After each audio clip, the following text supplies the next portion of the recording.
myself a rock and roll band that needs a helping hand. Oh, Maggie, I wished I'd never seen your face. You made a first-class fool out of me, but I'm as blind as a fool can be. You stole my heart, but I love you anyway. Woo! Oh, Maggie.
And you are listening to Pacific Street Blues here on KIWR 89.7 The River.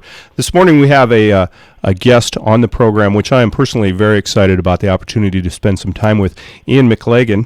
And Ian, are you there? I'm here. How you doing, Rick? Good, sir. Thank you very much. Good.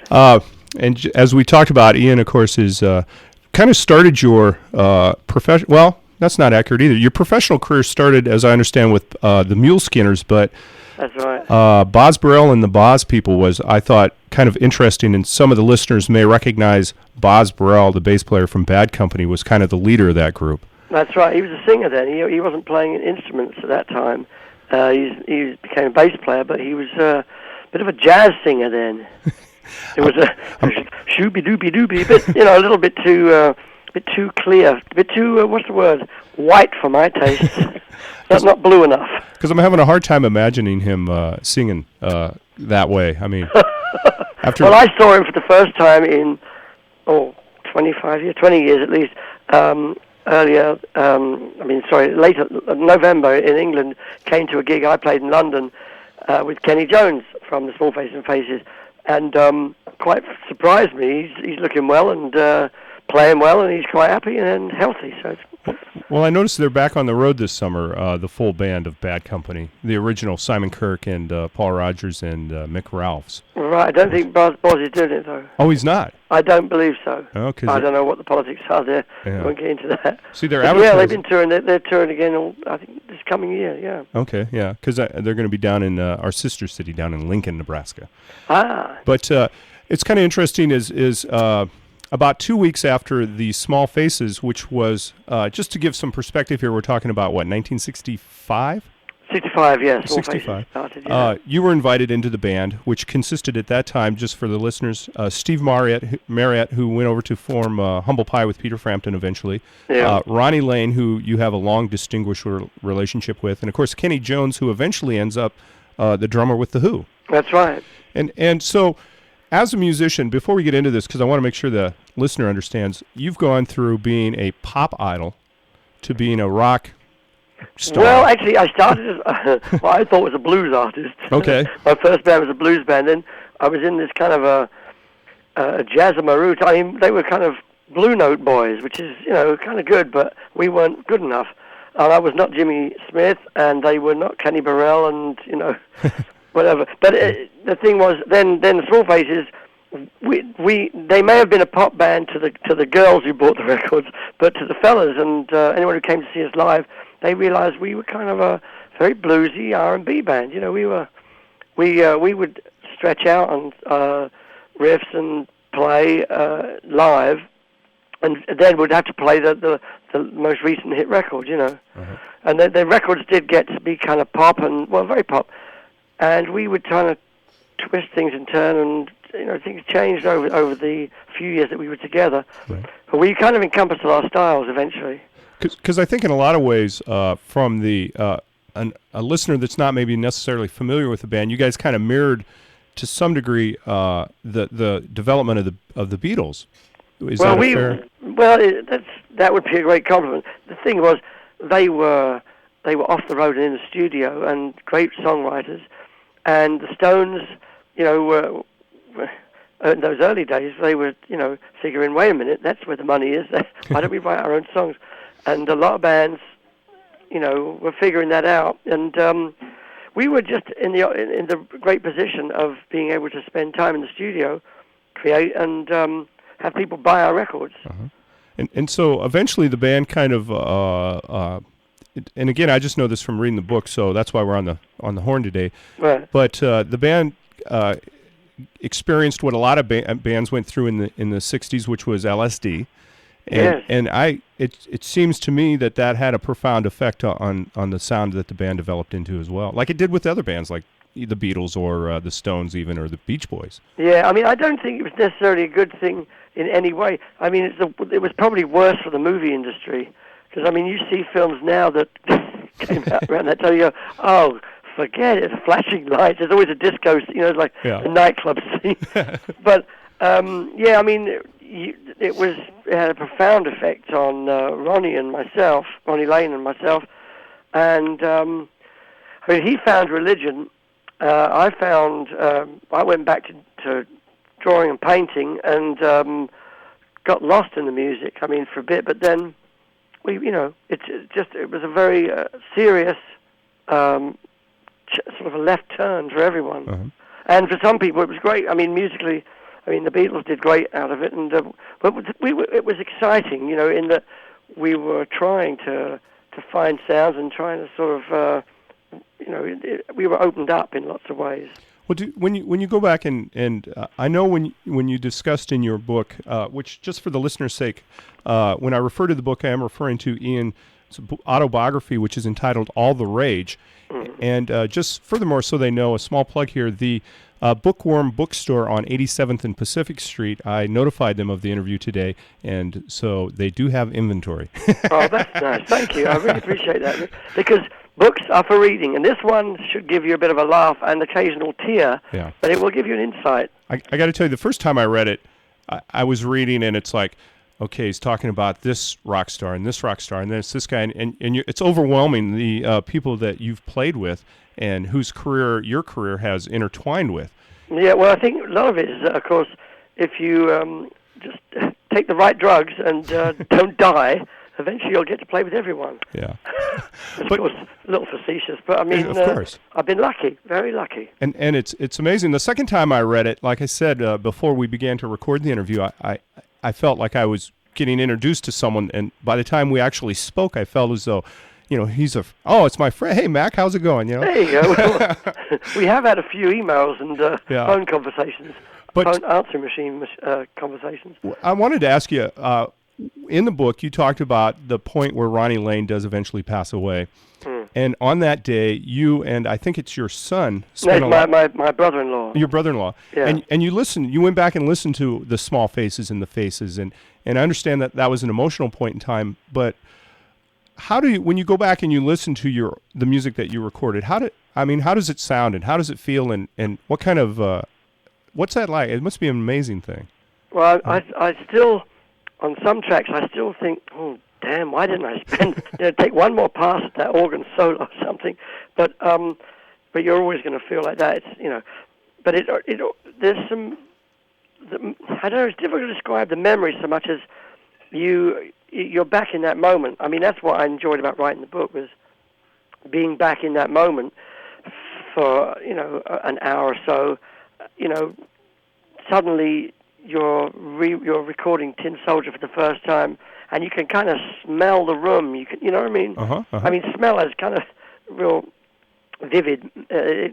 For me, a lot of memories come with smells, and I can kind of picture the smell. I can remember the smells of this, that, and the other, and I just remember how I felt, when we were I was tired, Right. like you sometimes are. You go to work and you're tired. And but Ronnie, well, see, we listened to Small Faces and Faces tracks that morning, afternoon, and evening and night when Ronnie died, and watching videos and stuff. I mean, it was all brought back, very, very, very, very intensely, and we were missing him in a bad way. Yeah.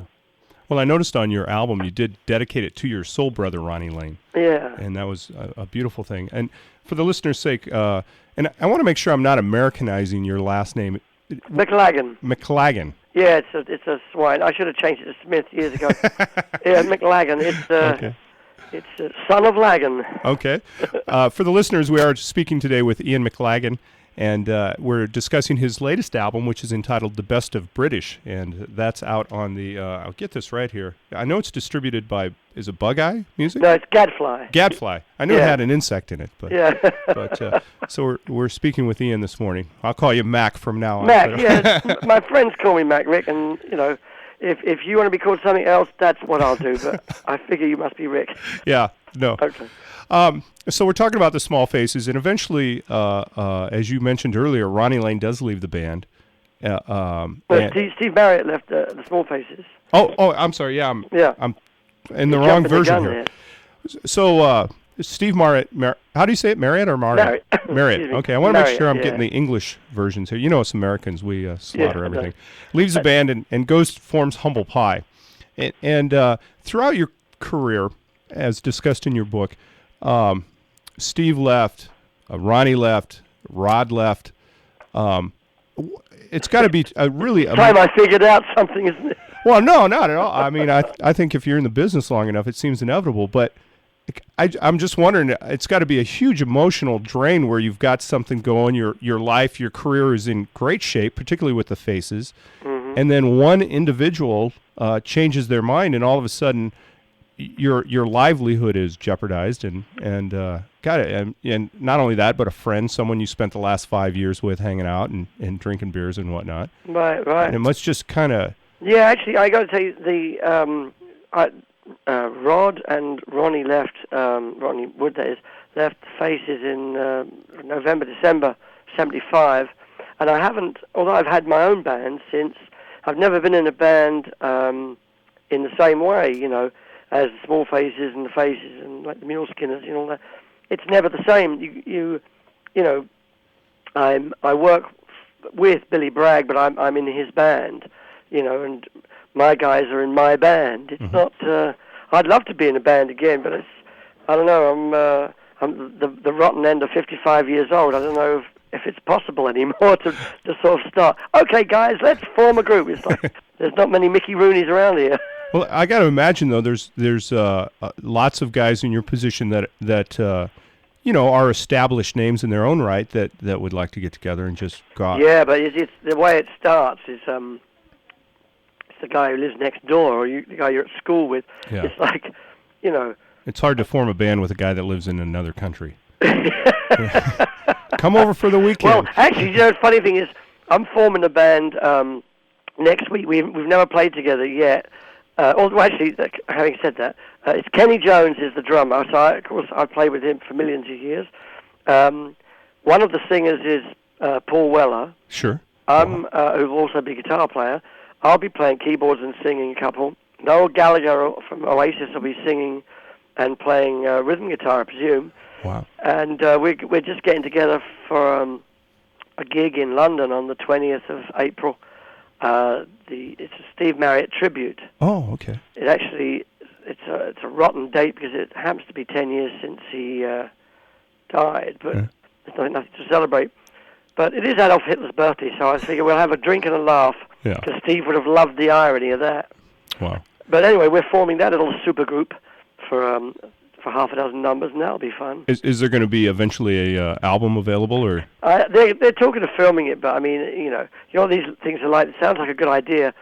We'll look at it afterwards, and then we'll decide whether it's worth putting out, because no point in putting out some old rubbish. Yeah, but you know, in rubbish out there already. Well, you know, in 36 hours after the show, there'll be bootlegs on the street anyway. So. Oh, that's good. I think that's good. You know. I'm all for that, as long as I get a copy. Yeah, there you go. There you go. You know, there was a guy came to one of my gigs in London in February last year. Well, it turns out it was a great show. It was my first gig ever in London, and Paul Weller was there, Ronnie Wood was there, and Glenn Matlock from the Sex Pistols. You know, there's like a real different, you know, microcosm of all the music scenes, and it was great. And I played some Small Faces stuff and some Faces as well as my own stuff. And after the show, I took my wringing wet shirt off, put it on a chair. 5 minutes later, I looked around, it's been stolen. Well, this guy comes up to me in November, and my next London gig, and a bigger gig, and Kenny's there, and Boz Burrell's there, and this guy comes up to me afterwards, and he says, "Hey, I was the guy who stole your shirt." I said, "Well, give it back." Will you sign That it? was a really funny thing to say. I said, "Well, give it back. That's my stage shirt." People will take anything, you know. I mean, yeah. I like to, when I go see a show and I really enjoy it, I like to try to get the set list once the band leaves the stage, you know. And I've got probably 10 or 15 of those at home. I have probably the weirdest one is I have the Dead Kennedys when they played Houston back in the Lawndale Art Annex in what was that, 85? So I don't know. Wherever that's going.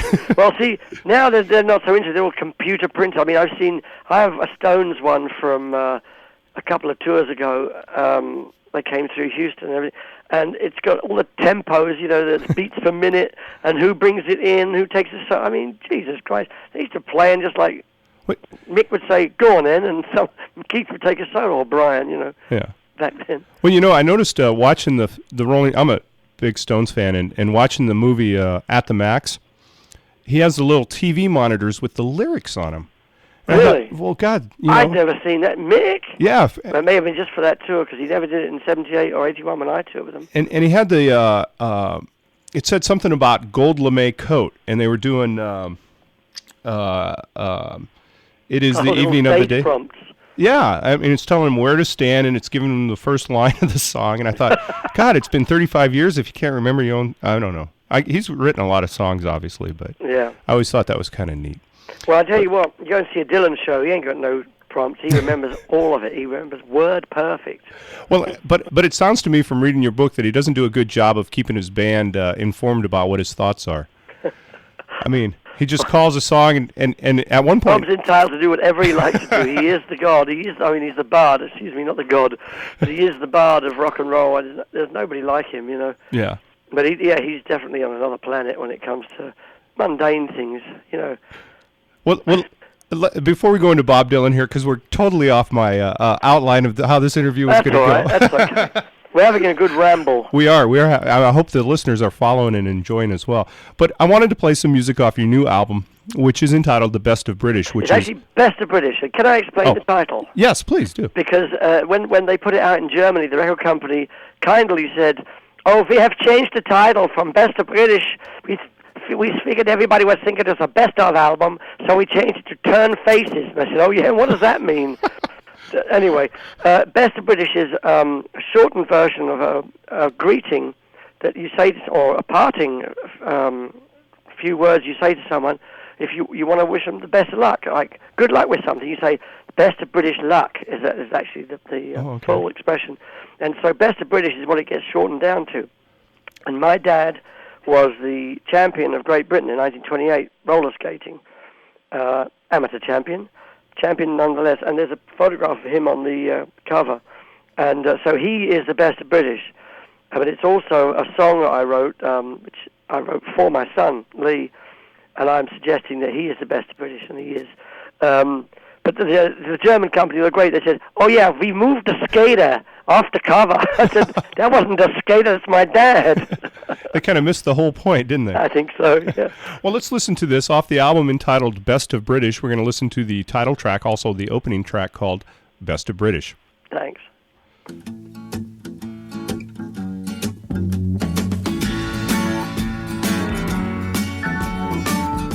Over bridge of sights, to rest my eyes in shades of green, under dreaming spires, to Ichiku Park, that's where I've been. What did you do there? I got high. What did you feel there? Well, I cried. But why the tears there? Tell you why. It's all too beautiful. It's all too beautiful. It's all too beautiful. It's all too beautiful. I feel inclined to blow my mind, get on up, feed the ducks with a bun.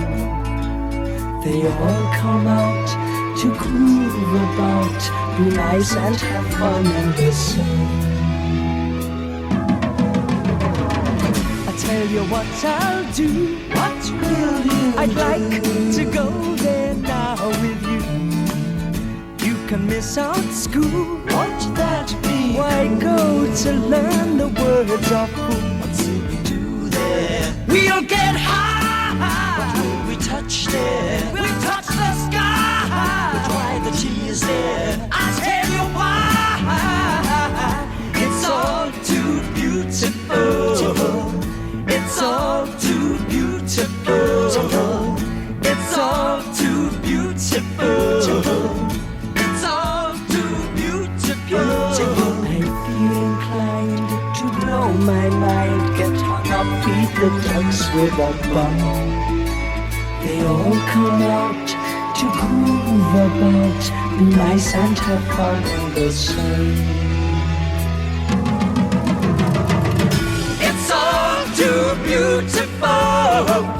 It's all too beautiful. It's all too beautiful. Ha! It's all too beautiful. It's all too beautiful. It's all too beautiful. It's all too beautiful.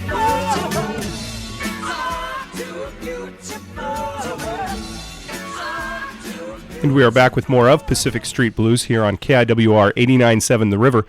With me this morning is Ian McLagan and Mac to his friends. That's right. And Mac, for those that are just tuning in, was a member of the Small Faces as a keyboard organ player, which eventually the band transmogrified into the Faces and eventually ended up playing with the Rolling Stones and Bob Dylan and Bonnie Raitt. And as you've said earlier in the show, you're currently out with Billy Bragg, which is fabulous. We just got done listening to off his second solo effort from 1975, Ronnie Wood's track, I Got a Feeling, which you were telling me you had written that with Bobby Womack, who was also one of the producers on that album. Yes. Actually, I was playing, I was noodling on the piano, and he came over and he said, what was that? I said, I don't know, just a look. He said, play it again. I said, okay. He said, okay, play it again. Play it 4 times. I said, okay. He said, what else goes with that? And I said, I don't know. And I hit another chord. He said, that's good. Now go here. Now do this. He said, I got a feeling that I'm losing you. I'm like, oh, man. Yeah. And it was very quick. Then Sean Russell, the other keyboard player, came up with the bridge, and the song was done. Boom. That's a classic songwriter for you, Bobby Womack. It's just like how to write a song in 15 minutes or less. Well, the best ones are always those ones you never heard before. They just fly into your head, you know. Yeah, because Keith, reading interviews with Keith Richards, he talks about you have an invisible antenna, and when they come, you have to drop everything and just start and write the song, kind of thing. Yeah, I've heard that's a very good way of putting it. I thought John Mellencamp said it well too. I read somewhere that he'd said it's just something you have to keep the doors open, or the windows open. Uh-huh. You have to, think of yourself as a songwriter. If you want to be a songwriter, think of yourself like that and work at it. And I woke up the other morning with kind of a finished song. But funny thing was, I was thinking about one song, and I was thinking, no, there's another one. And I woke up, I was just very, very tired. And I was thinking of this other song I couldn't hear. I kept thinking of the one I'd just written. So I went downstairs and I found the other one. The one I was If you understand what I mean. Yeah. There were two songs. The one that was in the front of my mind, I don't know what happened to that. Oh, man. But I found the other one. And when you do that, do you have like a home stereo or studio system set up? So you just kind of... Oh, yeah, I got a studio here, yeah. Okay. But, I have pianos and guitars, everything set up. It's just, and always keep pencils and pens and pads everywhere. You never know when you're going to get a little idea, Uh-huh. Now, in your book, you talk about in the more modern time of your career, or however you want to phrase that you wrote a lot of songs on the guitar.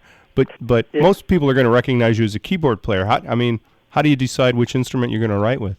Well, I've always been a keyboard player, but because of that, if I sit down at the piano sometimes or the organ, I get clever.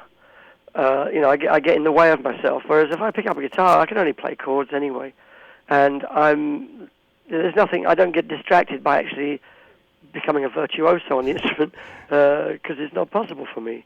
So if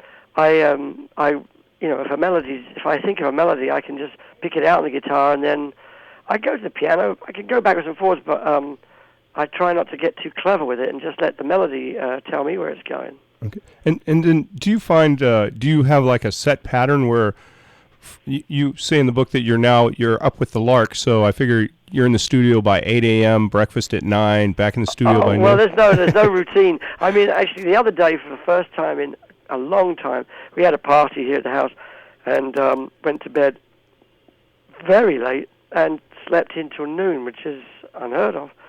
But I'm usually up by 7:30, maybe 8 the latest. And then, I put the kettle on for a cup of tea and I'm in my studio immediately. Yeah. Just, see if Rick Galusha phoned me, emailed me, and... That pest. Did I say your name right? Yeah, you're saying it perfectly. Okay, good. Yeah, no, he wasn't a pest. You weren't a pest. He was great. But, check my emails, and while the emails are coming up, while I'm getting online, my guitar and amp's right there. I'm playing straight away. Because I got to tell you, I know some musicians, and they sleep till like 2 or 3 in the afternoon, and my day's almost over by that time, and yeah. I was real hesitant to call because I'm like, God, I don't want to wake him up, then I won't ever get the interview. So. Thank you, but no, I'm early bird these days, and I like it very much. Okay. Just for the listeners' sake, we are speaking with Ian McLagan this morning, and he's got an album out called Best of British, featuring his band called The Bump Band, which is now, the third or fourth version of The Bump Band? At least the third or fourth, yeah. Okay. I had started the band in L.A., and I had two versions there, and actually it's probably the third. Yeah, it's the third. I had other names, but... Didn't some redheaded gal steal the Bump Band away from you at one point?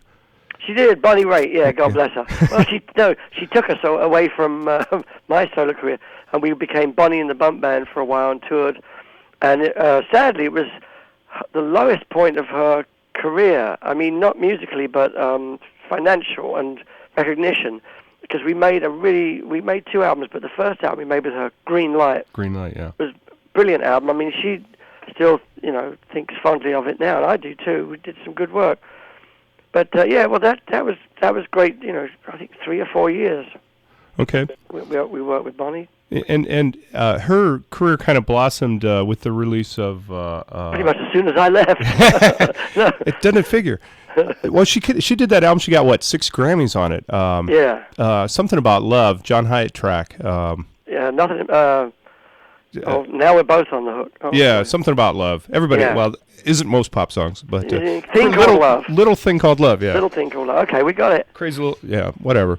And now I'm thinking about Queen songs here, but.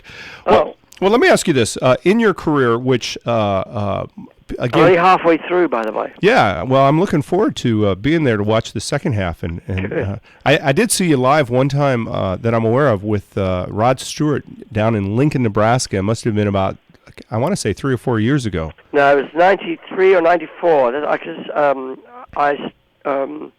Let's see. No, I'm taking it all back. It could have been 97. That's right. I worked with him from. Was it 4 years? It felt like more, but it was only about 4. 93 to 97.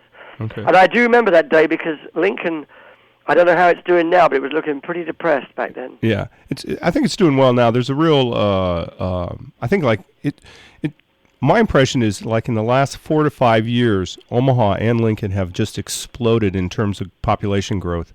Well, that's great, because it was sad, because, I mean, it was really sad. We were walking around the streets, and there were whole, blocks where, no stores were open. I mean, it was all closed down and stuff. Yeah. I got a leather jacket there. I bought a leather jacket. Really? Yeah. Wow. So there you go. I got a nice Harley jacket from Lincoln, Nebraska. Now I do have to tell you, I was staying at a record convention one time, and someone had said to us, "We can't tell you this, but the Rolling Stones are staying here."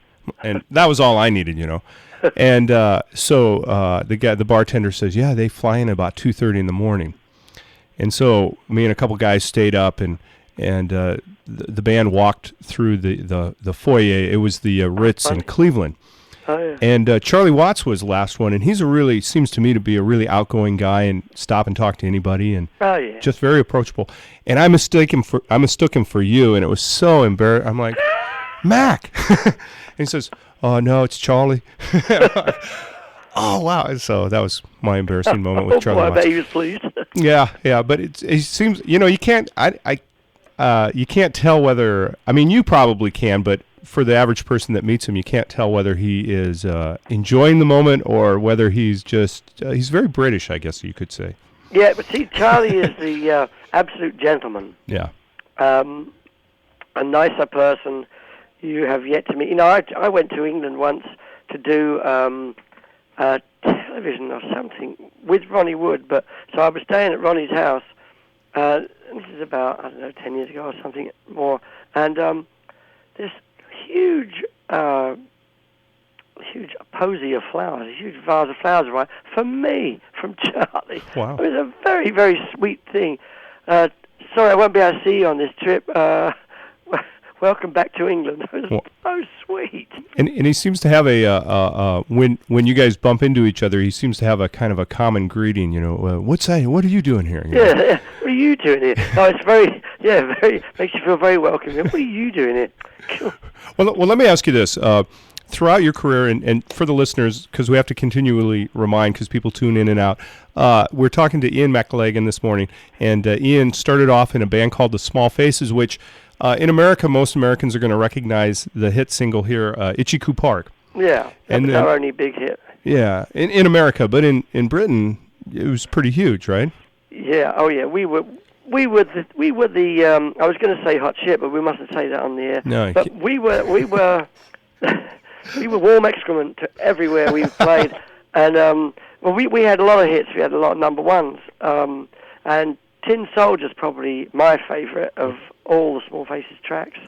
Okay. It shows how much we loved Stax, Booker T, Steve Cropper, Duck Dunn, and Al Jackson, and it's a pretty powerful song. Okay. And then eventually you end up in the Faces with, and this is kind of an all-star band. Kenny Jones ends up in the Who. Ron Wood ends up in the Stones. You end up playing with the Stones as well as Bob Dylan and Bonnie Raitt and Billy Bragg. And, of course, Rod Stewart goes on to form his own career.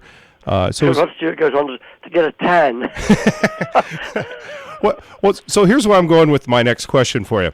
And I warned you I was going to do this. Throughout your career, you've been involved with a lot of what people may refer to as enigmatic figures, people that are hard to maybe understand or throw out. I don't know, but I'm specifically complex characters. There you go. And I have a characters is the word, because I have met quite a lot of characters in this business. Well, I got a specific quote, and I wanted to ask you about it, and then I wanted to ask you about some of the other guys. But Keith Richards once said of his cohort, Glimmer twin, Mick Jagger, he once said, Mick Jagger, he's a nice bunch of blokes. and you kind of allude to the same thing when you guys are playing pool before a tour, and you make the statement which Mick didn't turn his charms on you very often. Yeah, but when he did.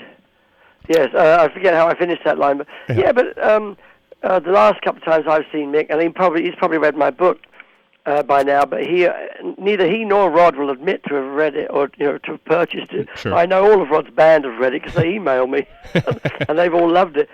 Mick can be absolutely cold as wet fish, and God bless him. I think that's pretty much the heart and soul of Mick Jagger. but at the same time, he's such a great talent, and I do recognise that. And he can, when he wants to, be very charming. He's the most charming host, the most charming person you could be with, but he often doesn't feel that charm towards me, obviously. Yeah. Well, I kind of I love wonder. him anyway. I don't care. Yeah. But he is a nice. Was he? Keith has a nice collection of characters. A nice bunch of blokes. Nice bunch of blokes. God, and did you see the most recent quote? He said, they said, through your career, Keith, is there anything you would change about it? And he says, yeah, I'd get a new singer. God, he's just Well, mean. I don't think they're getting on at the moment. They're having, the oldest show business couple in the world are having a tiff. Yeah. Again. Well, I remember probably the best thing for the music. Yeah. They need to argue a bit, you know. Well, I remember the tiff of '88 where Keith said, if he puts out a solo album, I'll slit his throat. And then eventually they made up at the Hall of Fame dinner. Yeah. You know, I tell you what, Keith used to say, if only Mick Jagger would stop prancing about like a little girl and stop and concentrate on his singing, we'd have a great band. Well, now you look at the Stones, he's prancing about. Keith does his Keith Richard poses now. Yeah. I've been up front a few times, and you can tell he's working it, and he knows he's got it down, you know. But let me ask you this: in your book, you start out, and the book, by the way, is called All the Rage, which the Bookworm on 87th and Pacific Street does have inventory of. In your book, you talk about at the very beginning of your becoming a professional musician, going to see the Stones out on some little island. Eel Pie Island, in the Thames. Yeah. And I imagine at that time the pressure of being a world-class superstar hadn't settled in on the band yet, and so you've seen. Well, they hadn't had records out. Well, but you saw him when he was just the old rubber lips in front of the band, and then you've seen him now where he's a guy that's on, he's a gossip columnist, right, about what Mick's done this week, and you've seen the entire change in him, and it sounds like, I don't know. A lot of my friends are millionaires. It's really funny, and they all came from around, a lot of them anyway, came from around London. I mean, from Eric Clapton and Ronnie Wood and Keith Richards, Mick Jagger. It's kind of odd. Pete Townshend, Ray Davies. But see, when the Stones first started, well, I used to go and see them every Sunday night because they were so great. That's why I thought, maybe I can do it. Maybe I can, maybe our band can be half as good as this. Right. And I've spent most of my life, proving it's just possible. But no, that sounds a bit too inflated. But point is, what I saw was a great band, and there was this girl who I knew who'd seen the Stones a little bit later on, and they'd had a couple of hits, and they were doing pretty damn well, And she made this comment at a party once. She said, "Oh, that Mick Jagger, he's so sexy." And I said, "What?" I hadn't seen Mick Jagger being sexy. I'd seen a great band, and she'd seen, the potential for great music. You add music and sex together. I mean, you've got a great combination. Yeah. It's like Madonna. Well, she ain't got the music, and she's not very sexy, but she's very successful. She seems to make it work somehow. I mean. Yeah. Beyond me. I agree. But with you, she anyway. I'm saying that I didn't see it. I didn't get it. Yeah. I would have been their manager if I'd have got it. I'd have figured it out. But it's a brilliant combination. Mick's very sexy, and he's brilliant at what he does. And thank God there's Keith to be the band leader. Yeah. Well, he seems to have it down really well. Oh yeah. They got it figured out, but I do hear they're having arguments. Yeah. Well, let me ask you this then. Bob Dylan, in your book, the way that you described the relationship. What's that? I say now he's sexy. But he I know that you spoke very reverently of him early in the interview, but whenever I read him or see him on TV, he just strikes me as the biggest knucklehead. Really? I mean, trust me, Bob's always thinking, and don't ever think he's not thinking about what you just said or what I mean. He's taking it all in. But he seems like the bit of where you talked about you were staying in the Byron Hotel. Byron Hotel, yeah. And that bit, and it just seems, why would he wait 3 days to ask you, if you had insulted him or not? That's I don't really understand. See, now everyone's got to buy the book. Yeah. And I'll tell them what page it's on. Oh no, because they'll look at it in the bookstore. They won't buy it. Yeah, there you go. But it's Bob Dylan is concerned with a lot of things, but he's writing songs. Yeah. Pretty much every day. You know, this is a man who's written some of the greatest songs of the last 30 years or so, and he's still writing great songs. And so when I make a comment to him, he's not on my plane at all, you know. Yeah. And I didn't mean it facetious. I was just making a conversation, you know. Well, you were being... So he didn't. The point is, he didn't get what I said, and it took him a couple of days. But that was the funny thing, that it must have been on his mind, you know, in between his serious life of writing songs. He's thinking, why did Ian say that to me? hey, Ian, why did you call me moronic? Now there's the punchline. Now people need to read the back. Now they need to figure it out, don't they? That's classic. Bob Dylan.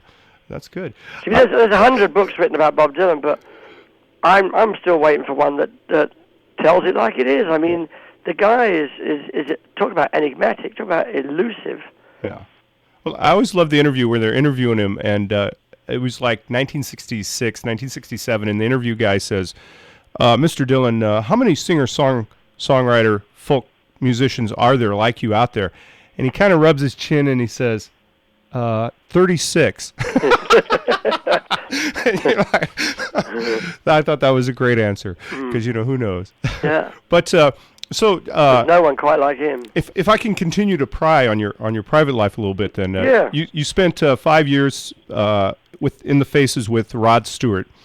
And actually, he spent 5 years with me. Okay, you're Lucky right. boy. Actually, it was more like 6 years, because 69 to 75, yeah. Well, it was your band that they joined, right? Yeah. And interestingly, I think a lot of people don't realize is that when the Small Faces broke up from Steve Marriott leaving to form Humble Pie, the rest of the band, which was you and Kenny Jones and Ronnie Lane, hooked up with a couple of guys that had just left the Jeff Beck group, which was, of course, Ronnie Wood and Rod Stewart. Right. And you guys, the one thing that was interesting is the three of you and Ronnie and Rod all had the same haircut. Well, it's similar. The Rod's hairstyle derived from the mod look, and we were all like mods in the middle 60s and stuff. It was, of course, shocking over here in this country, because everybody was trying to be hippie and trying to have very long hair and not sort of taking care of themselves and not dressing up, and we were going the other way. I mean, I don't think we were glam rock. That was a bit after us, but we were. The great thing about Rod was he was very attractive to the girls. Yeah. It didn't do our music any harm. We had our own Mick Jagger. Yeah. Well, Ooh, that hurts. Sorry. Oh, yeah. Are you okay? Yeah. Okay. Ooh, I'm just thinking how Rod would like that. Well, and it seems like the bit where you're talking on the airplane and you're showing him your computer with the beginnings of the book, All the Rage. Yeah. And he seemed like a pretty nice guy. I mean, you said he laughed at certain parts, and he said, "You're going to print it all, aren't you?" And you're like, "Yeah, I am." And it seems like a pretty nice guy there. I mean, it seems like he kind of wavers between being a guy you could have a beer with and being a guy that would just not be comfortable at all in a casual setting. Yeah, you'd better watch your wallet. If you're going out drinking with him, you better make sure he buys you around. He's Scottish all the way through, that's what you're saying. Baby, and he loves being known as the cheap boy, Really? Oh yeah, that's his legend, It's validated every time you go out to eat with him. You end up paying for the bill, but we love him. We love him because he's different. Well, and you grew up with him basically. Yeah. About time he made a decent record, though. We've waited long enough. Come on, Rod. We used to call him Rod the Mod. Anything for a buck, Stewart. Yeah, that's good. And I think you felt the same way when you had to play "Do You Think I'm Sexy" and Passion. I only played up to the end of the first verse. And then you were off, huh? I would just turn there's a switch on the organ, just like, you can look like you're playing, but I wasn't offering any music to that. I figured you'd go back and get a drink or something and come back, and maybe the song would be over by then. But well, he promised me we'd never do that. I said, thank you. And after about a week or so, he said, we just want to do the intro, His MD said, we'll just play the intro. Okay. I mean, God. And he freely admitted they ripped off Miss You from the Stones, which was a track I was on, actually. Yeah. Well, and you talk about you got 140 francs, I think you said, from Mick. Yeah. in terms of money for playing on the multi-platinum Some Girls album in 1977. Yeah, well... Did they ever pay you off on that, the rest No, of it? you win some, you lose some. I mean, you know... Yeah. I was there and I played on it. It's, I don't think Kenny Jones ever got paid for being, playing drums on, Sonny Rock and Roll, but I like it. Oh, I didn't know he was on that. You see? Oh, well, I'm learning something every day. You see? Well, Fine print. well, let's do this. We're talking to Ian McLagan this morning here on Pacific Street Blues. Ian has a new album out as well as a new book. The book is called All the Rage and is being currently inventoried over at the Bookworm on 87th and Pacific Street. And I wanted to maybe play a little bit of music off your new album, Best of British. And earlier we did listen to the title track and had discussed a couple of songs maybe we could play, and I was hoping you could maybe introduce one and tell us a little bit about what it's about and the writing process. Yeah, well, when I first moved, I live in Texas now, near Austin. I'm out in the country, and when my wife and I first moved to Austin from Los Angeles, we converted the three-car garage into a studio and workroom, really, for me. So as we were doing it, Kim, my wife, said, well, where are you going to put the windows? I said, oh, no, no windows, it's a studio. She said, no, you've got to have some windows. I thought, oh, yeah, there's no one here I can disturb, you know. I could have windows. So as a result, looking out there one day, and there was a warm rain, as we get in Texas, which never seen in London, this song just came out of nowhere. And basically, if I had windows in my studio, I would never have looked out the window, which is, I mean, I'm looking out the view now, looking out to the trees, wonderful, lush Texas as it is now. So that's how that song came together, and it's Roses Round the Door and Pink and Red. Well, let's listen to the fourth track off the album by Ian McLagan called Best of British. This is the track entitled Warm Rain. And we're back with more of Pacific Street Blues here on KIWR 89.7 The River. With me this morning is a guy that has seen rock and roll from the inception of the English dominance of the scene to its current day, Ian McLagan. And Ian has a new book out. It is called All the Rage. And as I've indicated earlier in the show, the Bookworm bookstore over on 87th and Pacific Street has stocked the book to make sure that when everybody goes out looking for it, there's a location, and we're on public radio, so we can't have a call to action. Additionally, Ian has a new CD out, and it is called Best of British, and it's some of the new music you've recorded. We just got done listening to the song by The Faces, though, which most people should recognize, Cindy Incidentally, which is the second track off the Snakes and Ladders Greatest Hits LP by The Faces. And it's also on the Good Boys When They're Asleep compilation on Rhino, too, I should add. Yeah, it just came out, right? Yeah. I mean, about a year ago. Yeah, I was instrumental in putting that together. Oh, really? And choosing tracks and running order and photographs, too. Okay. So did Rhino... the title, in fact, came from me. And the album cover. Well, apart from that, I had nothing to do with it at all. And you played on the music that's on the album. Well, of course.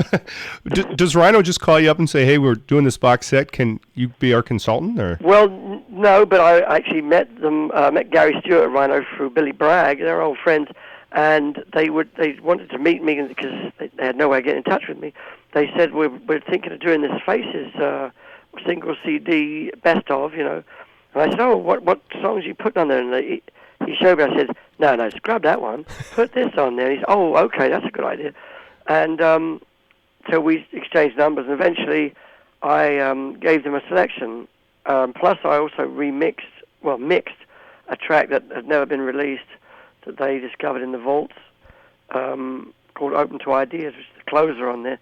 And so I put it in chronological order, selected the tunes, and Gary was great. He said, go ahead, Ian, we're with you all the way. And we're actually now working on a 4-CD total, not the best of, everything of The Faces.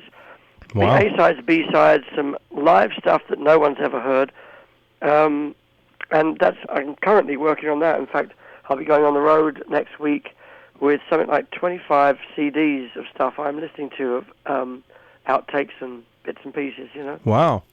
Now I'm looking forward to seeing that. That'll be great. Yeah, and actually there'll be a thick booklet.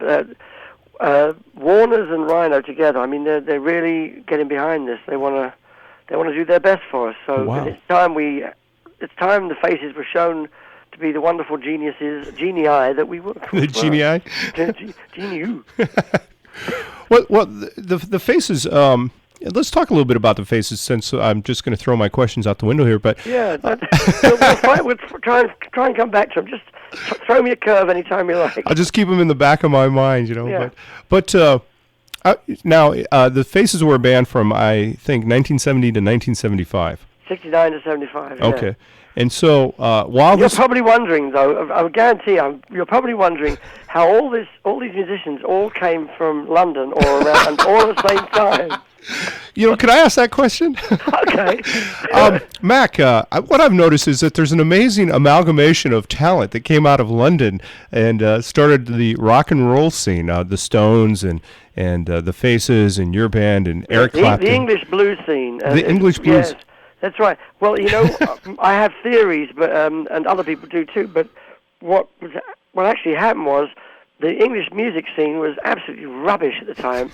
And so was a lot of the American music scene.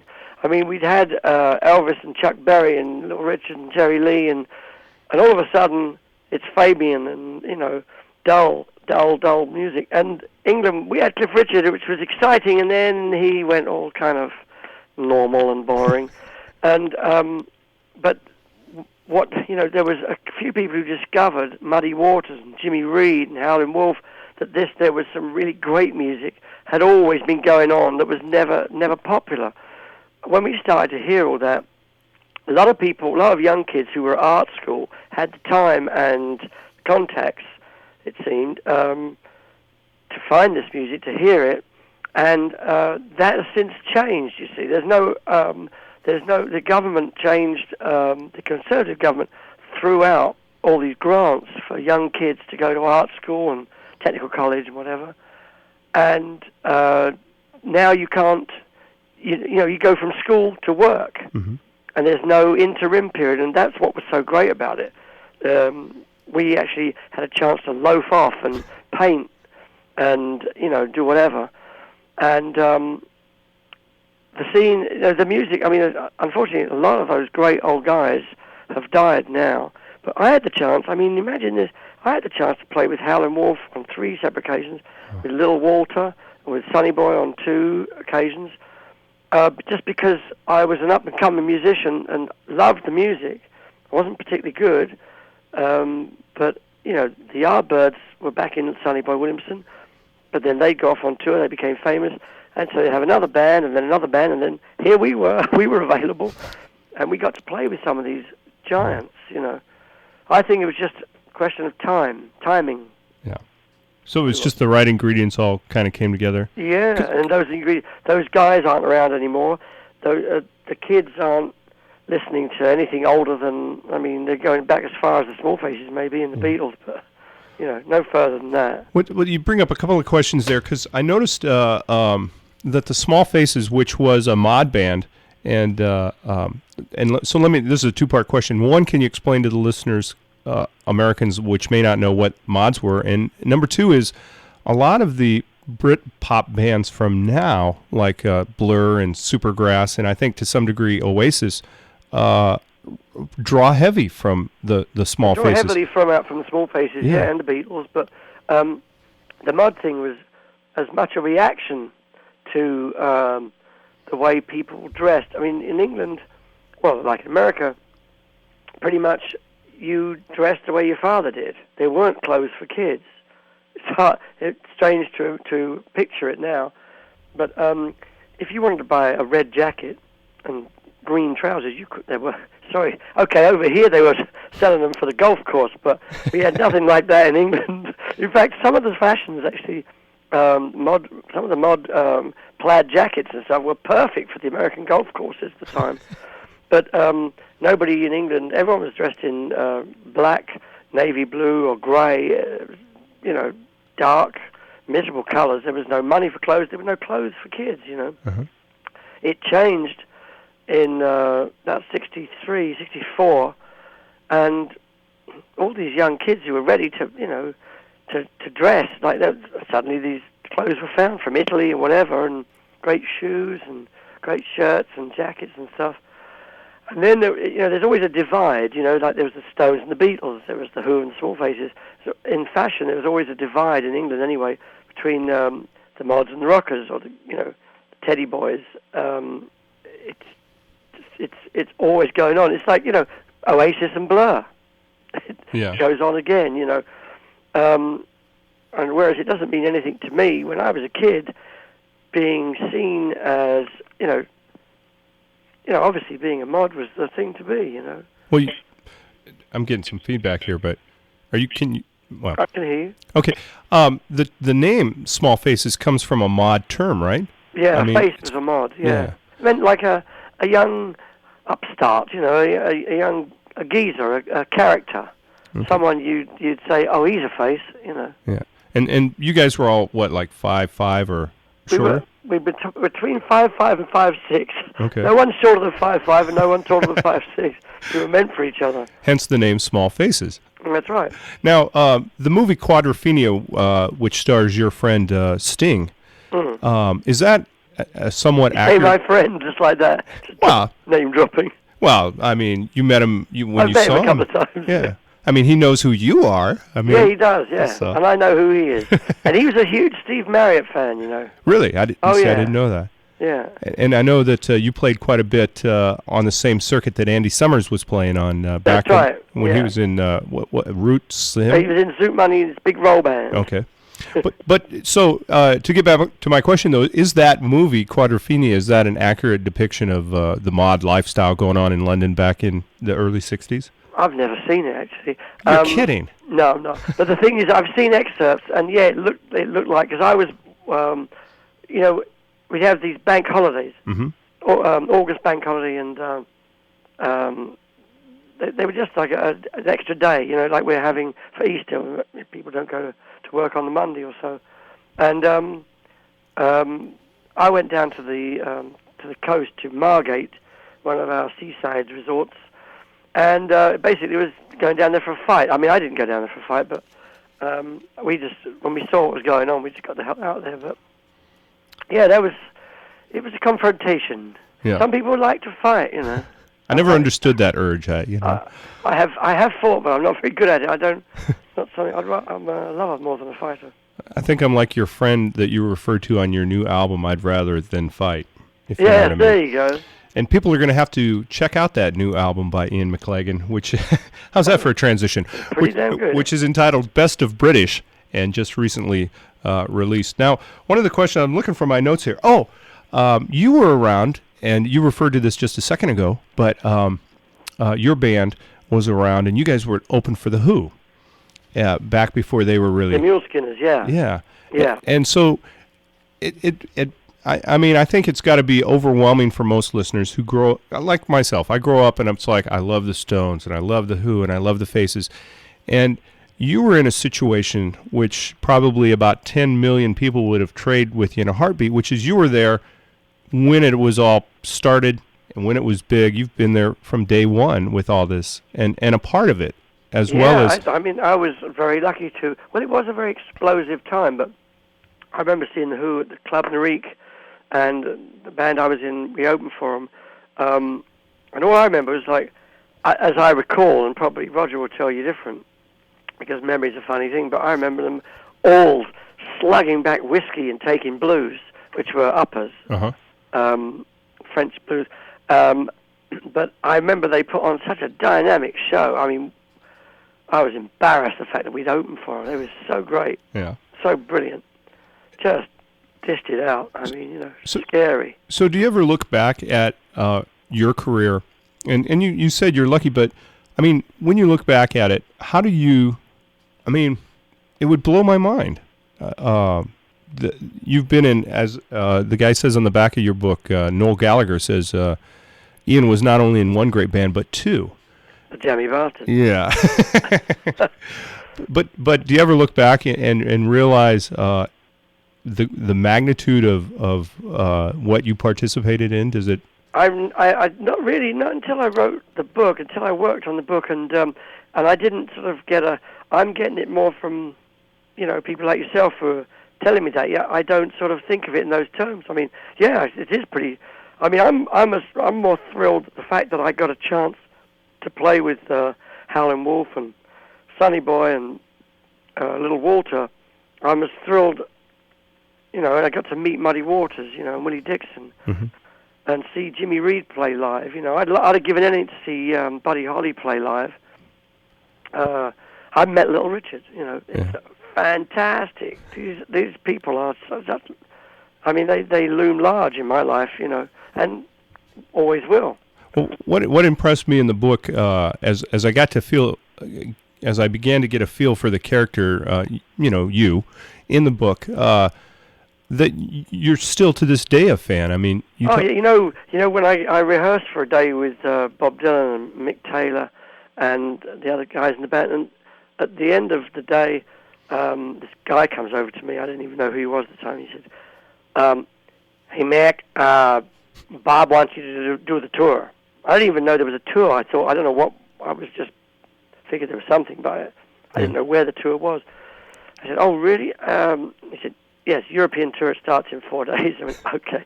So I went over to, Bob was sitting at a table with Mick Taylor, and I went over and I said, "Hey Bob," I said, "it's a real pleasure and a thrill and an honor to work with you." And he said, "I hope you feel the same way at the end of the tour."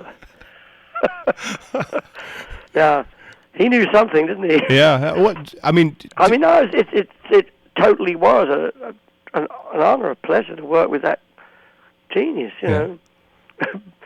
But he doesn't think of it on those levels, I mean, he's just getting by in his way, in his terms of reference. It's just another day at the office. It gets in the way of someone being all, adoring around him. Doesn't help.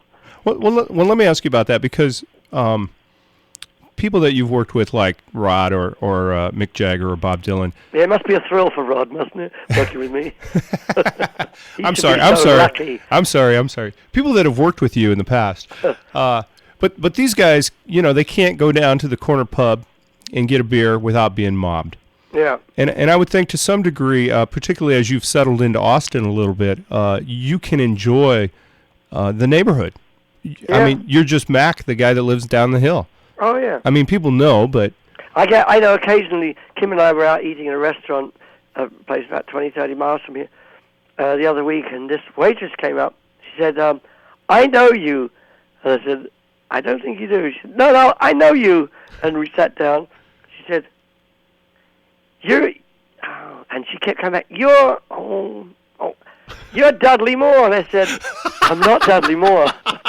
I said, "I am not." No, she said, "No, you are." I said, "Trust me, I'm not." I showed her my ID. No, I didn't have my ID with me for some reason.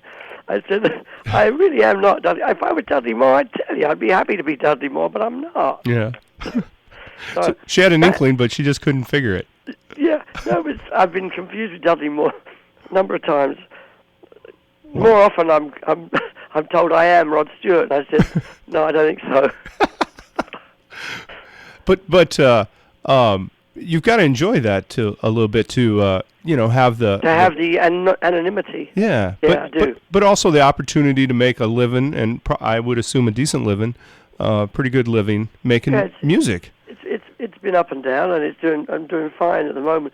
Yeah, I do like living a normal life. I mean, if you can call it normal, to be all the time running out the house and catching a flight to all parts of the world. But I have the best of times these days. I mean, it's just, I'm a very lucky boy.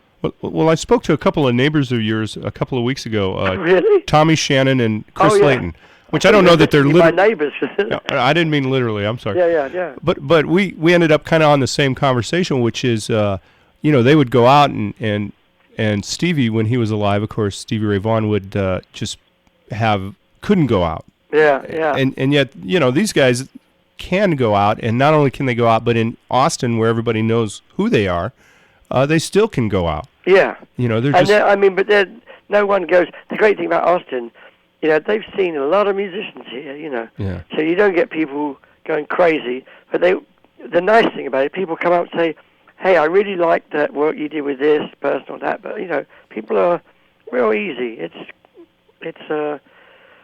I don't want to sell Austin too much. We're getting crowded down here, but I'm very happy here. It's a very nice atmosphere for that.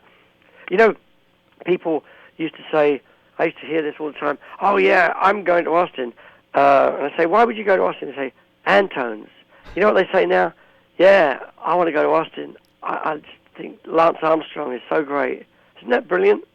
Lance Armstrong, the cyclist, the Tour de France. Okay. I'm like, yeah, I've heard, yeah. I was just in Germany, and the head of EMI was raving about Lance Armstrong's book. And he's a music head. He didn't talk about, Antones is usually the focus, What, is Lance live in Austin too? Oh, yeah. See, I didn't know that. I mean, I know he works for the post office. No, he doesn't work for he's underwritten by the post office. Yeah. And he's a pretty amazing guy. He won the French... the Tour de France. Tour de France twice, right? Yeah. Wow. Since he's had testicular cancer and beaten it, so... Wow. Yeah, That's an gives amazing hope to story. everybody, Yeah, absolutely. Well, let's listen to another track off your new album, and it's called The Best of British, featuring Ian McLagan in the bump band, otherwise known as Mac. And earlier we did listen to Best of British and Warm Rain. And which track would you like to listen to next? Maybe Hello Old Friend. Okay. We talked about a couple of others, but Hello Old Friend's a song I wrote for Ronnie Lane, and I used to play it for him whenever I'd see him, trying to get him to record it, because it was a song I felt about him. I used to think about him a lot, and anyway, I wrote this for him. He never recorded it, but I eventually did. So Ronnie Wood, God bless him, sang what I call underneath vocal. He sang kind of a below harmony for Ronnie on this track. So we got three faces on this track, really. It's the spirit of Ronnie Lane and Ronnie Wood and myself. Okay. Off the album entitled Best of British by Mac McLagan, this is the track which is entitled Hello Old Friend.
And we're back for the conclusion of our interview this morning with Mac McLagan, whose latest album is out, which is entitled Best of British, featuring Ian as well as the rest of the Bump Band. And he also has a book out, which is his autobiography called All the Rage, which talks about his musical career from pre-Small Faces to his work with the band The Faces, as well as working with the Rolling Stones and working with Bob Dylan and working with Bonnie Raitt, and now currently working with Billy Bragg. So, Ian, I just want to say how much I appreciate the time that you've given us this morning. It's a huge honor for me to that's do very that. sweet of you. Thanks, Rick. It's been, it's my favorite subject, me. Well, it's at least something I don't have to rehearse, You ask a question, if I don't know the answer, I'll tell you. I was going to say, if you I've got an interesting story, I'll tell you that too. If you don't know the subject matter about you might be a problem there, huh? Yeah. Well, I see a lot of people have said, well, how do you've had an interesting drug-taking life, how would you remember anything? And, of course, if you remember the 60s, you weren't there. Well, yeah. That's not right, because there's probably a couple of years here and there dotted around through my life that would mean nothing to me, but I haven't found those yet. All I find is my memory. Yeah. I remember this and I remember that, and the more if you're writing it down, you'll find that not only do you remember that, suddenly you think, oh yeah, but that guy was over there, and that's the night I met this character who introduced me to this one, and that's, it actually opens up. And then, of course, you hit a brick wall and you say, but what happened to 1973? Well, it's not in the book. Or, pick a year. It might not be in the book, but generally it is. Well, you bring up a subject. I did want to ask you a question, and if you don't want to answer it, in all fairness, please just let me know. Throughout the book, you do talk about the extracurricular substance consumption. Can we call it that? Absolutely. And I was just curious now, in the 60s as a young man, you were doing what, in many ways, a lot of people of that age were doing, particularly in the industry that you were in, the music industry. And now as you've gotten older, and you've been married for, I think, 26 years now? We've been together 28, I believe. Okay. Yeah. Half of my life. Okay. And there were children involved. You have, I think, 2 sons and and I got a son and a stepdaughter. Okay, a step Mandy, right? Yes. Okay. How, at some point in time, as small children, in school or wherever, they began to get the just say no message, and yet, how did you deal with that as a parent? And in the book, you're very, you really don't pull any punches. You're very direct about the things that happened. I never heard of the just say no method. I must try that. Is it any good? No. Okay. Well, I never heard that at the time. I mean, that was by the time I'd quit drugs or was trying to quit drugs. I was saying no. You know? But I guess the question I'm trying to ask, and I'm not doing a very good job, is how do you deal with that issue with your children? Because I think you probably went through some things that you're kind of hoping that they never have to go through.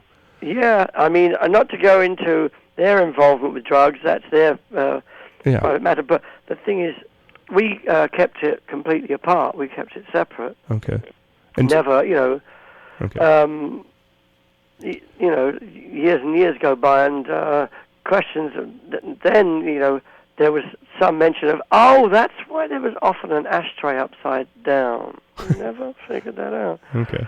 But yeah, it was not something we involved our kids in at all. Okay.